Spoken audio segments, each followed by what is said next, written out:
going on YouTube? Michael Davis here, MCD Reptiles. Yeah, new video coming up for the July 2016, my July 2016 reptile room tour. Anyways, yeah, sorry I haven't been on the internet, guys. It's been a while. I had some internet issues going on over here at my house. Had it turned off for a while and just then had to restart it. So anyways, now that I'm back, I got my internet back and all that stuff. Now I can start giving you guys more of the videos you enjoy. Well, anyways, to get things started off here for this reptile room tour, we're going to look at Juno's tank. Juno is, for those of you who have just now gotten onto my channel, or now subscribing onto my channel, Juno is my Madagascar giant day gecko. She is currently hiding out down here. It turns out she is a female, so Juno's a female, guys. And being that Juno is actually a female Roman goddess, it's a pretty good fitting name for her. Anyways, Juno is, like I said, probably hiding out somewhere behind here. You're not going to be able to see her too much. Sometimes she's up here in the top area. Sometimes she hangs out in the back. Her favorite place to hide right now is this big old wide broad-leafed plant right here. All the plants in here are fake, of course, because you never know which plants are going to be poisonous to what animals, so I don't really know which ones are good for Madagascar and giant day geckos. But anyways, I do plan on making some changes to pretty much all my enclosures, including this one. The one I want to do here is what I want to do with all my enclosures, except for maybe Yasha's tank. You know, we'll get to her soon. I pretty much want to start doing live plant vivariums, so I might be changing some of these ones up to being for live plants and all that, so that all my geckos and all that, my two geckos and my Chinese water dragon will feel right at home. I may even do that for Zubiri, my ball python's tank. But anyways, this is Juno's tank, my Madagascar giant day gecko. She's doing amazing. Always active, always eating. It's even funnier as those that I have a little bit of a cockroach problem going on in my house right now. But it's all mainly due to what I feed my animals. It's this stuff right here. I feed sometimes I feed my two geckos when I run out of crickets and all that stuff. I'll feed them this Rapashi stuff. Both gecko species, giant day geckos and crested geckos, they go crazy for this stuff. It's really good. It's really good for them too, but it's pretty pricey. It's the last time when I bought this stuff, let's see, yeah, it's about $16 a bottle. So, but this will last me. This has lasted me for like 6 months already. So this is pretty good. I mean, it pays for itself and all that. It's not like you have to go out every day and buy a whole new bottle of this stuff. I always wait until I'm completely out of this stuff and get crickets in between it, so it doesn't really go by that fast. So anyways, yeah. So now we're going to go on over to my crested gecko, or eyelash geckos. Some people call them eyelash geckos. Some people, but I like to call them crested geckos. A lot of people call them crested. But anyways, this is Gozer's tank. Gozer is doing amazingly well. I mean, you can actually see him. He's right there. He's right there. He's chilling out. What's going on, Gozer? You doing alright, man? You're acting real funny right there, hanging like that. But anyways, the whole funny thing about the cockroach issue I'm having is that both my geckos, when the cockroaches get into their enclosures, they go completely nuts and eat up all the cockroaches. Anyways, yeah, I'm not the one. I don't feed them. It's just that they go after the cockroach. I don't feed the wild cockroaches or wild insects to my animals. It's my animals catching the wild ones on their own to get into their cage. But anyways, yeah. So Gozer, he's doing really well. I'm making sure that he's doing so yeah, he's doing amazingly. Yeah, I got my fogger going on right now. I just turned it on for you, just for you guys, so you guys could see it going on in there. So yeah. So Gozer. For those of you who don't know where crested geckos come from, crested geckos, they all come from an island in the Pacific Ocean called New Caledonia.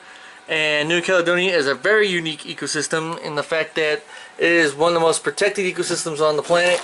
For the matter of fact that a lot of people are like, where do how do you get crested geckos and yada yada yada. Well, most of the ones we have today all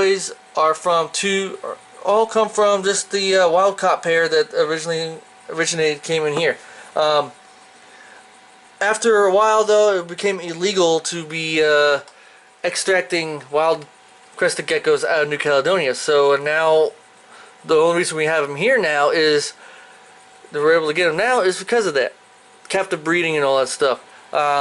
So yeah, Gozer.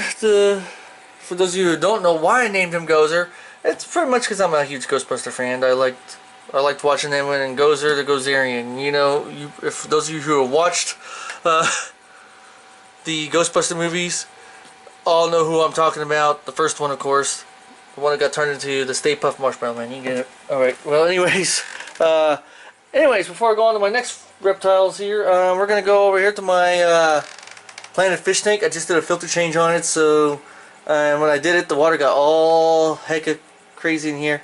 There are currently in here now four Cory cats, two algae eaters. There's 3 zebra danios and 3 neon tetras in here. So you do the math and you know how many fish are in there.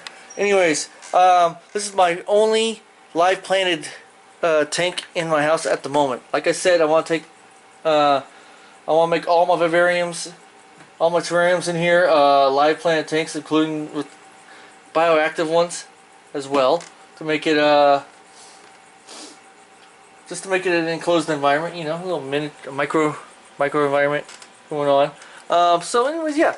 So the fish, they're all doing amazingly well, and all that. And I'm starting to realize that a couple of them in here are definitely females. You can tell with fish, you can tell who the females are. The female ones are always going to have the ones with the big bellies on them, and the males, of course, are going to be the ones that are a little bit thinner and more streamlined than the females.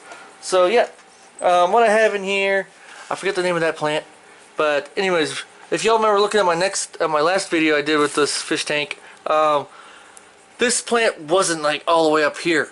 I used some flourish on it and all that stuff, which is a good thing to have. It gives the plants the food they need. But anyways, as soon as I put that in there and gave it, and about a week later, this plant just shot up straight like that. The current type of, as you know, I changed out the top now to accommodate a UVB bulb for the plants in there. The type of UVB bulb I have, if I can find the one I originally had in here, it should still be around here somewhere. So here it is.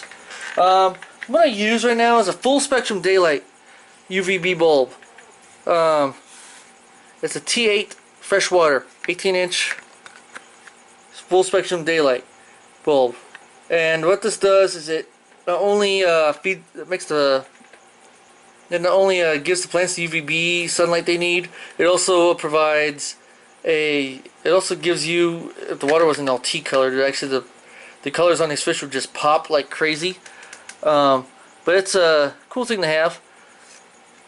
It's a really good idea to get this for your plants, because without it your plants might die. I had LEDs before, and the LEDs they worked up to a point. After that, I just couldn't handle having the LEDs anymore. Not to mention I had to get something more with a lid, because the zebra danios were starting to jump out of my tank every once in a while. So I already rescued like 2 of them already before I got the new top. So I was like, okay, I can't have those guys jumping out of the tank anymore. So anyways, we're going to go on now over to Tailwind's tank. Tailwind is right there. You can see how much he's grown. I think it's a he, but actually I may believe this is a female. You guys tell me what you think what the gender might be on this guy now, because he or she is at the right age now. But Tailwind is doing amazing. For now, I'm just going to call him a he until I can find out whether or not it is a female or not. But anyways, Tailwind is doing really, really amazing. You can just see the size of the water dragon. It is, he or she is getting real big. But anyways, yeah. So anyways, down here we go down here now. Oh, he's about to go in for a dip. Tailwind, the fish, my fish I have down here, because this is polydarium, or however the heck you say it. But anyways, the fish are doing amazingly well in this tank. I still got my 2 gouramis and my 3 tiger barbs. You can see that when I first showed you off the tiger bars were smaller than this. Now they're really grown. I have 2 redtail sharks in here. The male likes to hang out back there. The female gourami's up here. The redtail sharks are just swimming among the bushes and all that stuff in the tank. But anyways, yeah. So this is Tailwind's tank. The cool thing about Tailwind, our water dragons originally come from their Southeast Asian relative to the iguana, so that's why you probably think, oh, this guy has just got a small iguana, but it's actually no. These guys are relatives or cousins to the iguana, the smaller versions of them. So yeah, when they get full grown, they're gonna look like when he or she gets full grown, it's just gonna look like a small to medium-sized iguana. Alright? So, yeah. That's about as big as they get. The majority of their length is the tail. So, anyways. So that's what's going on with Tailwind. Tailwind is doing amazing. I just fed her. I just fed him or her not too long ago, this morning. So, probably still got plenty of crickets running around in Tailwind's tank. So now we're going to go on over here to Yasha. For those of you who... This is Yasha, my Max Snow leopard gecko. You can just see how pretty she's gotten. She's gotten amazing. Let me just pull this back and get a very clearer view of her for you guys. She is doing amazing. She is absolutely doing very wonderful on this tank. At first she didn't take too kindly to it, but now she's starting to get more used to it and hiding out in her rock hide over here on the warm side. She's doing a lot more, being a lot more active at night. She's really being cute right now. Yeah. What you doing? Huh? What you doing? Oh yeah. Just crawling around in there, huh? You're being silly. But anyways, for those of you who don't know where leopard geckos come from, leopard geckos come from the Middle East. They are found anywhere in the high deserts of Pakistan, Afghanistan, all the way to Iran, eastern half of Iran, anyways, the high deserts of Iran. These guys, everyone always assumes that desert animals. The mistake that people make with desert animals is think desert sand, get a whole bunch of sand. Not necessarily. Not all deserts are sandy, and so I got rid of the sand I kept her on and just put her on a clay substrate. It's excavator clay, so she can dig around, do whatever she wants with it. But once it hardens down and hardens into like a solid rock and all that, and then once that happens, the animal cannot ingest it. You can feed them inside the cage. You don't take them out anymore because it's on a solid surface. Yeah, so she's doing awesome. The Max Snow leopard geckos are actually one of the more common morphs out there. You can actually breed them with a whole bunch of stuff and get some really cool morphs with them. So they're pretty much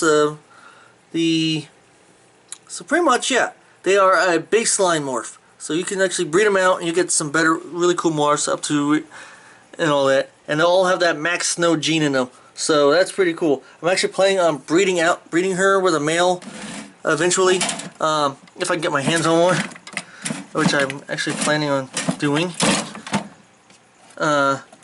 later on this month, because this month I'm going to be going to a reptile show. So our reptile convention that's happening in my city's fairgrounds.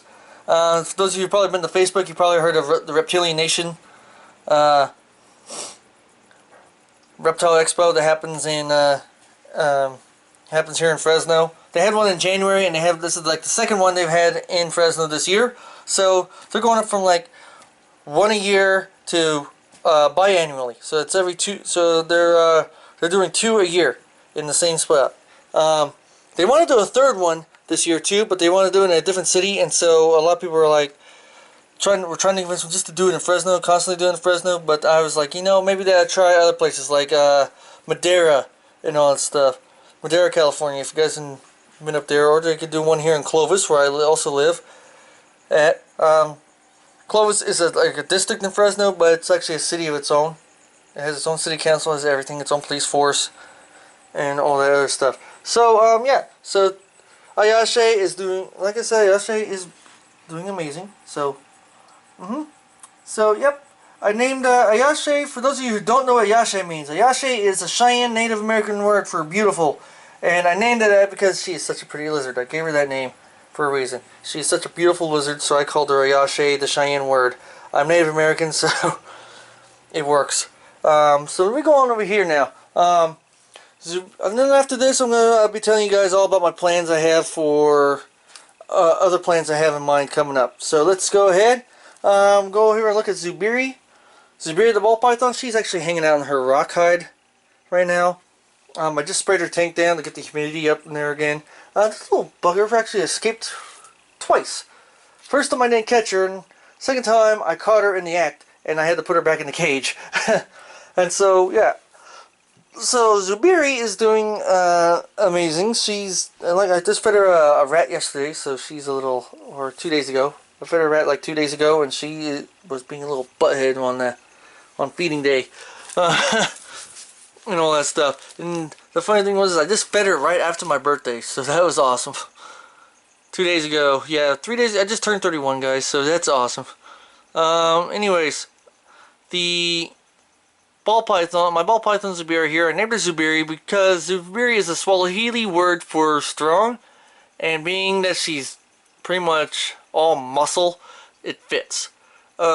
But anyways, yep. So Zubiri's tank is, you guys have probably noticed, it's starting to look a little more bare than I normally used to have it, and that's because as she grows, I have to make more room for her and all that, and she prefers it that way, anyways.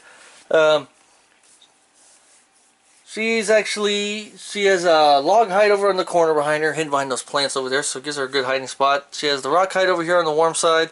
The log hide's on the cool side. I have 2 lights now lighting up her place so that you can see better inside the tank. So yeah, for those of you who are looking into getting a snake for your first reptile, I do recommend that you get the ball python. They're one of the more docile species out there. Your other snakes out there, like your corn snakes, your king snakes, hognose snakes, those are other good beginner reptiles, beginner snakes. The other ones out there, like your boas and all that, those are more intermediate size snakes. They're bigger, medium sized snake and all that stuff. If you still, and they require bigger enclosures. The other ones, like your retics and your reticulated pythons, your tree pythons and all that, they're more of your more advanced, intermediate to advanced snakes. The retics are for advanced only. I would not recommend anybody who's getting into who's just now starting to get into the hobby, reptile hobby, do not go out and buy a retic. Those sort of look cute when they're young, but when they get big and they grow fast, guys. All right, so you're gonna start looking at a snake that's almost 500 pounds when it's really fully grown snake. It'll turn into a 500-pound snake with retics, and that's more than one person can handle. You would need a second person to even pull one out of its cage, let alone put it back in the cage. So do not get the retic if you're a beginner. Save that for when you have the space for it and that you're more experienced in reptile handling. So yeah, for those of you who still want a snake, but who want to get a snake but are a beginner to it, but still want something with that wow factor without getting hurt or anything like that, I would suggest you get a ball python. Especially if you're one of those people that likes to just sit down and hold the snake, they're one of the snakes you can just sit there and just chill and all that, and they won't really move that much. So yeah, the ball python so those of you who don't know where ball pythons come from, ball pythons are they come from like West Africa to Central Africa, and their range does consist of the Republic of Congo all the way to the east coast, to the western coast of Africa. So the places you can find them here are like they'll be on the either on the outskirts and they'll can be found anywhere from like savannas to the tree line, the rainforest, to even just being inside the rainforest itself. And you mostly find them for the savannas and all that stuff. You'd mostly find them hanging out in like termite mounds, in the forest and along the forest and all that stuff. You'd find them hanging in around animal burrows, in and on the outskirts of the forest. So always be careful. So yeah, that is where that's where you normally find them. So there's cramped, confined spaces, and they're a very secretive snake. They like their privacy, and all that stuff. So another thing is don't overhandle your snake because you will stress it out. So yeah. Anyways, if you got any more questions, I can refer you to more people who know more about these animals than I probably do. I mean, the only reason I know a little bit more about these snakes is from the internet. So if you got any questions, I would also recommend you go on the internet and look up what the ball python care is and all that stuff. But be careful which site you go to, because some care sheets aren't always as accurate as some other sites. So be choosy with the sites you choose. Don't always go with what the first site goes for. Just go with multiple sites and check and see which ones you prefer. Alright, so yeah. Anyways, yeah, so that's it for the reptile room tour, guys. So as far as my plans are, I'm going to be having when I go to the reptile show, I am planning on taking that corner over there and either getting another vertical tank and putting myself a green tree python or an emerald tree boa. I'm looking into both species anyways to see what their temperaments are, and it seems like the emerald tree boa has a little bit better temperament than your green tree python, because they will strike out at you a lot more, from what I've been hearing. So over in that corner where that lamp post is right now is where the green tree python might go. And here I cleaned this table out for a reason. For the main thing is that I'm going to be putting another enclosure right here, and this might turn into where my chameleon cage goes. I'm thinking of getting a chameleon too. Before or after the reptile show, probably after the reptile show. One of the months after the reptile show. So probably next month I could have a chameleon sitting in here, guys. Alright? I could have a chameleon sitting right here in this general area. I want to put the chameleon cage right here because the sunlight comes in, and they like their sunlight. So even though I could put a heat lamp and all that stuff, which I probably still will, I still like to give them a little bit of natural sunlight, because sometimes the lights don't reach all the shadowy areas of the tank. So I like to at least have a area where you get some natural sunlight coming in for the animals. So yeah.